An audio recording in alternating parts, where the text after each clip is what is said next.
देखिए, Patna high court में आज पहली बार रोशन रोही किरण सिंह मामले को लेकर बहस था। क्या हुआ है, चलिए जानते हैं। मुकेश सर अभी हमारे साथ हैं, किरण सिंह के वकील साहब। बेल पे बहस थी। आज अच्छा। केस लिस्टेड था रोशन रोही का। पटना हाई कोर्ट में पहली बार। हाँ, आज पहली दफ़ा बेल के बाद हम्म। वो आज उनकी केस जो है लिस्टेड थी। बिल्कुल। क्या आज कुछ हुआ? बेल पे बहस हुई, उनके वकील साहब बेल पे बहस किए और अपोजिट पार्टी को उसमें नोटिस किया गया है और निचली अदालत से रिकॉर्ड को मांगा गया है। अच्छा, ये मामला पूरी तरह से सर शांत हो गया था जब से सिविल कोर्ट से ये मामला रिजेक्ट हुआ है। रोशन रोही के चाहने वाले एकदम कह लिया जाए तो हताश हो चुके थे। पहली बार पटना हाई कोर्ट में आज बहस हुआ है, तो क्या लगता है सर आगे तक?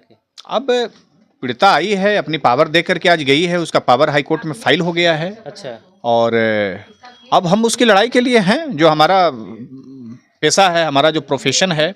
लेकिन सर शिवनंदन भारती सर हैं जो रोशन रोही के वकील साहब है, वो साफ तौर पे बोल रहे हैं कि होली तक के रोशन रोही बाहर आ जाएंगे। अब वो गारंटी ले रहे हैं तो हम क्या कहेंगे। कोई भी अपने सभी लोगों का अपना अपना विद्वता होता है। लेकिन वो जब बोले हैं अपने वादे को पूरा नहीं किए, लेकिन आपका सर आपके बातों को लोग विश्वास करते हैं, आप जो बोले वो किए हैं।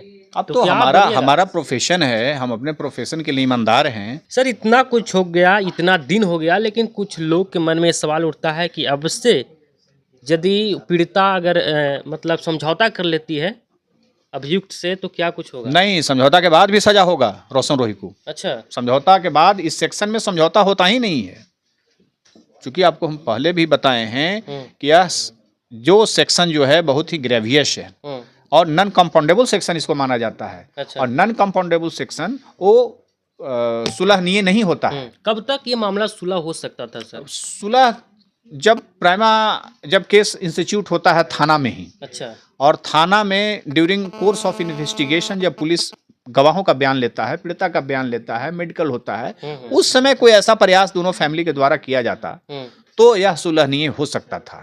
लेकिन चूंकि अब तो केस कोर्ट में आ गया। अच्छा। और कोर्ट में आने के बाद यह केस चार्जशीट हो गया। तो चार्जशीटेड जब कोई केस हो जाता है और ऐसे मामले जो सुलहनीय नहीं है, जो नॉन कंपाउंडेबल सेक्शन में केस इंस्टीट्यूट है, तो वहां पे जो है कोई तरह का समझौता नहीं होता है कोर्ट में। यदि ऐसे कोई केस में विपक्षी के साथ कोई समझौता करता है तो 376 और सेक्शन जिसमें पॉक्सो लगा हुआ हो, वहां पे उसे भी कोई फायदा नहीं होता है। कोर्ट जो है सिर्फ पुलिस और डॉक्टर की गवाही के आधार पर भी सजा कर देती है। अच्छा। यदि पीड़िता रिफ्यूज भी कर जाएगी कोर्ट में, फिर भी रोशन रोही को सजा होगा। अच्छा जी। अब किरण सिंह भी अगर चाह जाएगी फिर भी नहीं बच पाएगा वो, फिर भी नहीं बच पाएगा। कानून है, लॉ है, सुप्रीम कोर्ट का गाइडलाइन है। अच्छा। कि 376 में आप किसी की इज्जत तार तार कर दिए और उसके बाद कह रहे हैं कि मिल गए, तो मिल गए तो बच जाइएगा। अपराध कहाँ गया?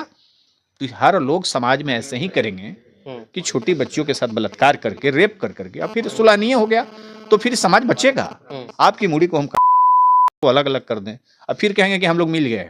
जो आपके इन्फॉर्मेंट होंगे इस केस में, आपकी तो मृत्यु हो जाएगी। तो जो केस करने आवेंगे तो उनको कहेंगे हम लोग मिल गए, तो मिल कैसे गए? तो आपका जिंदा हो जाइएगा। नहीं सर। तो इसीलिए ऐसे मामले को सुलहनीय नहीं रखा गया है, असुलहनीय है। अच्छा। नॉन कंपाउंडेबल सेक्शन में है। आप जान ले पत्रकार साहब। बिल्कुल सर। तो नॉन कंपाउंडेबल सेक्शन में पुलिस और डॉक्टर की गवाही भी यदि हो जाती है तो उस पर अभियुक्त को सजा होगा। यदि इन्फॉर्मेंट उसमें कंप्रोमाइज भी कर लेगा तो। बहुत सारे जजमेंट है सुप्रीम कोर्ट का। इसलिए रोशन रोही को अभी फिलहाल इस केस में कोई राहत होने की संभावना पटना हाई कोर्ट से भी नहीं है। मैं अभी भी बोल रहा हूँ। अच्छा, पटना हाई कोर्ट से भी नहीं? लोग तो बोल रहे थे कि अभी इसमें न्याय मिल सकता है। नहीं, पटना हाई कोर्ट से भी उनको राहत नहीं मिलेगा।